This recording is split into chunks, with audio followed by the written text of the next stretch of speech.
Toile de coton, ardoise d'écolier, carte de géographie ou papier, depuis 5 décennies, André-Pierre Arnal peint sur une grande variété de supports.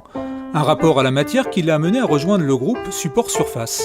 Des artistes contemporains qui ont bouleversé les codes classiques de la peinture dans les années 70. Nous, à la suite de mai 68, des grands Américains qui peignaient au sol sur des grandes toiles, etc., on a voulu montrer comment le tissu non tendu sur châssis, dont c'est une toile libre, comme on dit, on peut la plier, on peut la nouer, on peut la froisser.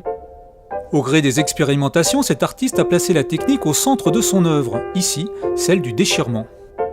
La matière, elle est très issue de la technique, très simple, qui est de faire un contact et puis d'attendre que ça sèche et d'arracher.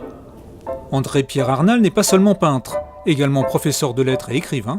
Son rapport au langage et à l'écriture a progressivement influencé son art. Chaque ligne, vous avez des lignes, c'est comme dans un texte où il y a des mots avec des différentes couleurs et des lignes et l'ensemble est comme un texte. Ça se voit d'autant mieux dans ces petits travaux sur papier qui sont très récents et qui ont une grande marge, comme dans un texte typographié qui a une marge autour pour chaque page. Les œuvres de cet artiste aux multiples facettes sont visibles à Saint-Gratien, à l'espace Jacques Villeglé, jusqu'au 27 juin.